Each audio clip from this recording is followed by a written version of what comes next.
we as human, we will ask God for something and we will get it, and then we will say, okay, what's the next thing? What's the next thing? And we're constantly grinding and grinding to get to the next thing without taking a moment to stop, to breathe, and really live in what we have right now.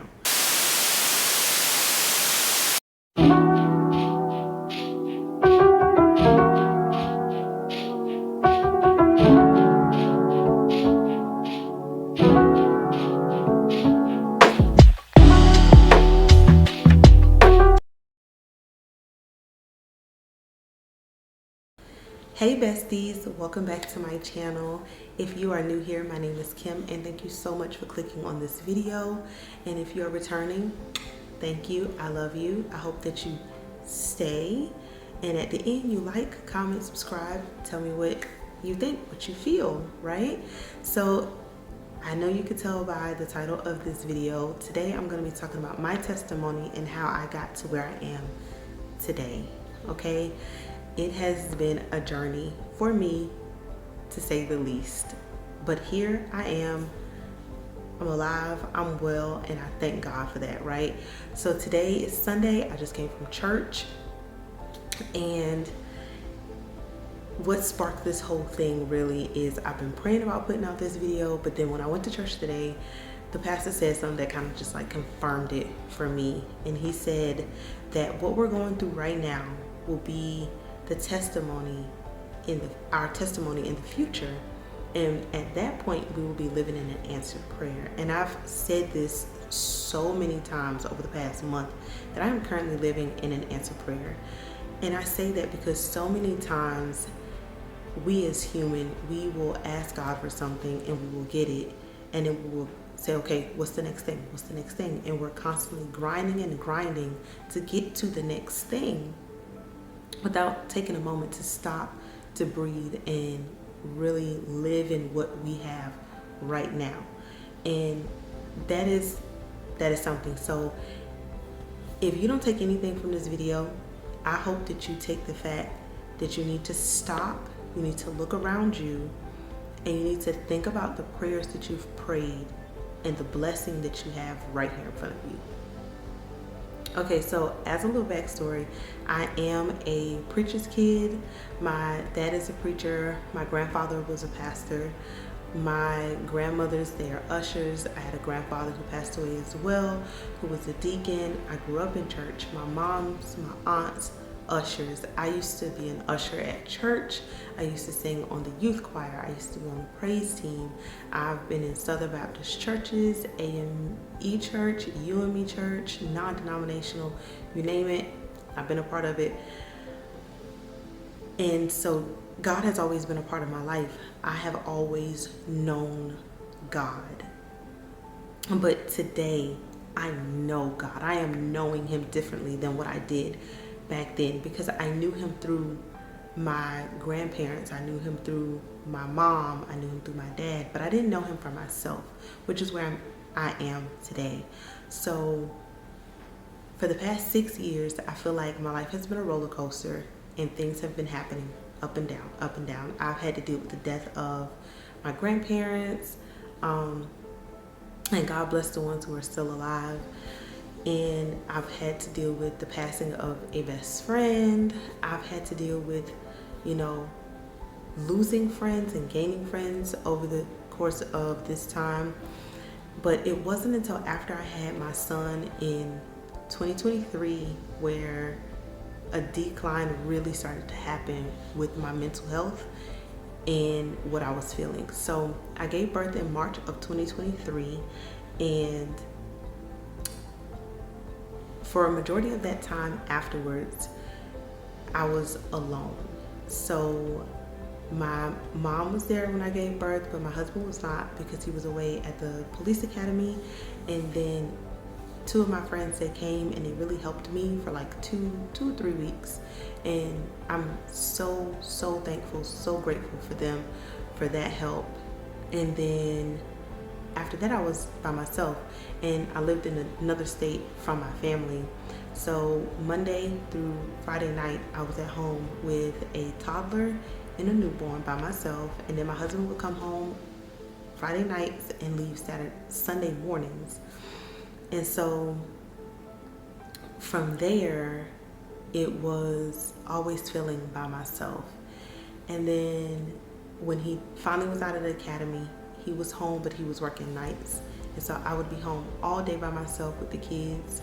And then he'd be sleeping, and then he would have to go to work. And then I started back going to work. So we're on 2 different shifts. I'm working days, he's working nights. He's gone for like 4 days, and we're really seeing each other in passing. So I started to feel a disconnect in my marriage. And now, not only am I feeling a disconnect in my marriage, I'm feeling overwhelmed. So from there, it goes, I ended up getting pregnant and having a miscarriage. And me and my husband were already on the distant side. So that carried into how I was feeling, because I really did want another child. But, you know, looking back at the time, another child just probably wouldn't have been the best thing. No way. But we never know what God has planned for our lives. And so all of this is happening. I'm going through postpartum emotions, but I'm also going through prenatal emotions, and then I'm going through the emotions of losing a child. And so one night, it was raining, and I took my gun from home, and I drove to a park, and I sat there, and I just cried and prayed and cried and prayed. And a lot of times I didn't even know what to pray, so I just was crying and, you know, thinking to myself, like, Lord, you know my heart, you know what I'm feeling, help me, you know. And so I remember picking up this gun and looking at it, and as I'm raising it to my head, I'm just telling myself, Lord, I gotta do something. I gotta do something. I don't want to feel like this no more. I don't want to deal with this anymore. What do I do? And then my husband calls me, asks me what I'm doing, where am I at, and I said, don't worry, I'll be home. So when I hung up the phone with him, I said, God, I gotta fight. I gotta fight for my husband. I gotta fight for me. I gotta fight for my kids. I gotta just fight this. I don't know what it is, but I gotta fight it. And I need help. And I don't know where to start. So I go back home, and we really didn't say anything to each other. But it wasn't until the next year, 2024, towards the end of the year, after I'm grieving the loss of this child once more, thinking of what could have been and what would have been, where I'm like, what am I gonna do? So I started looking at church on TV from the church we used to go to, since I had moved by then. And he started a series on, and I can't remember the name of it, but it's like The Journey. And he talked about creating time and space with God, being intentional, worshiping Him, praising Him, creating a prayer area, and just going to Him and being with Him and curating that relationship with Him. And so I was like, you know what? I'm gonna do that. I'm gonna try that. Let me designate a prayer area. Let me designate something, right? And so you'll see I have that video. I'll link it down in the description, where I created my own prayer corner here in my home. So every single day, every morning before work, I would go in there for like an hour, or just go in there, and I'll go in there until my kids wake up and it was time. But I got up, and I'll go downstairs, I would make me coffee, I would listen to my worship music, I'd go upstairs, and I'd just start reading the Bible, and I said, God, you know, just whatever I can get from this message, you give it to me. You show me how to apply it, and show me where it fits, and just all of this. And when I was done, I'd say, Lord, even for the parts that I don't understand right now, give me the wisdom, the knowledge to understand it. And if I don't understand it, lead me in the direction of somebody who can help me understand it. And so I kept doing that. And then it came to a point where I was like, okay, you know what? I'm gonna do a fast. And so I started fasting. and I did a fast, and I don't know how long it was, maybe a week, maybe 2 weeks. I can't remember off the top of my head. And I wouldn't eat anything for 12 hours, and then I'd eat at 6 o'clock at night.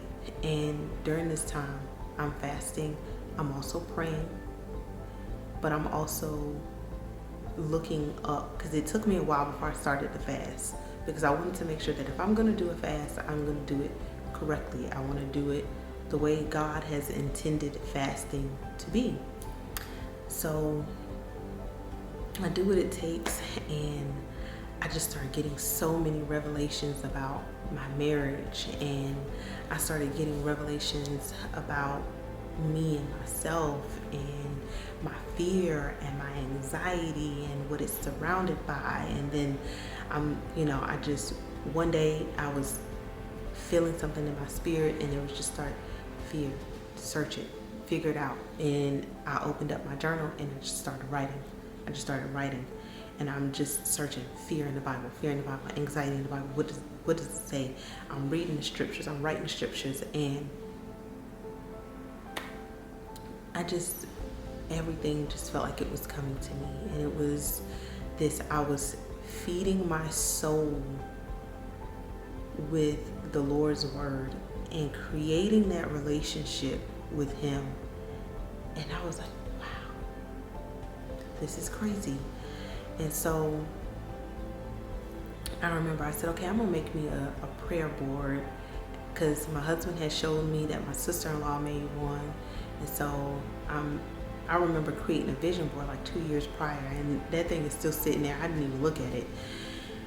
And so this is 2025 now, and the beginning of 2025, like January, and I'm like, okay, I'm gonna make me a prayer board, and this is what I'm gonna do, and I never made it. And it wasn't until a few weeks ago when I was talking to a friend of mine whom I work with, and she said something about a prayer board or something along the lines. I don't know how we got on the conversation, and I instantly got a revelation. Like, the reason why I never went through with it is because I was starting my relationship with God, and He didn't want me to begin using something else as a crutch in a way. And it was more so, didn't want me depending on that board. Depend on Him. So everything that I was going to put on that board that He knew in my heart, it started coming to pass. Like, you don't need no board for this. Yeah, that's a beautiful concept, but you don't need a board for that. Look at what's happening. And so I say that to say that when that stuff started happening, we ended up buying a house. We were paying off debt. We were being able to travel as a family to little small places, nothing major, but it's major for us because we did it as a family. And I just remember sitting and thinking, wow, I am living in an answered prayer. I prayed and asked God to relieve us of debt. And I remember saying to Him, Lord, if you bless us with this, this is what I will do. And He was like, okay, let's see. Because mind you, finances was always a little ebbs and flow for us, because we're married and we're figuring things out. And He gave it. And I immediately did with that what I said I was going to do. And from there, He continued to bless us in that department. And so it was one of those things where from there, I was like, okay, just lean not to my own understanding, And it was me praying and constantly being in touch with the Lord that got me to where I am today. And no means am I a perfect Christian. By no means do I do everything right. You get what I'm saying? But I am trying. It's one of those things where I can genuinely say, mentally and physically, I am so grateful that I am not where I used to be. Because if anybody would have told me a year ago that I would have been sitting right here like, I would have been like, you're crazy. I don't believe it. But I've also realized during this time, it wasn't that I didn't believe that God could do it. It's just I didn't trust that he would get it done the way I wanted it done. And that's a part of me letting go of that control and then surrendering it to him. So that is my testimony right there. I am currently living in an answered prayer. I've been through some things mentally, constantly feel like I was being beaten up, constantly feeling like life is against me, and asking God, when is it going to be my time? When is it going to be my time? And he told me to hold on. He told me to hold on. And I was listening to a podcast, and she said, what she said was, do you want it right or do you want it right now?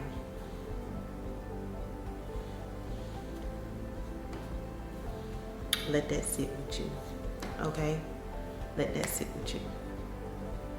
And because it definitely sat with me and my spirit. I am challenging you today that you just take time and you invest it in the Lord, and he will invest it back in you, okay? And let me know, you guys, because even though this is part of my testimony, I'm pretty sure there'll be more testimonies to come. Let me know down in the comments below if you can relate to a similar story, or let me know down below what your testimony is. I love hearing people's testimony and what it is that brought them back to the Lord, okay? Because we've all been there. We've all had something going on, and I just pray that whatever it is that you are asking God for, that if you just hold on a little bit longer and you have faith, that he'll bring you through it. He'll bring you through it, and this period in your life will legit be your testimony for later. Okay? So thank you so much for watching this video. I hope that you enjoyed it. And I will see you back here again tomorrow.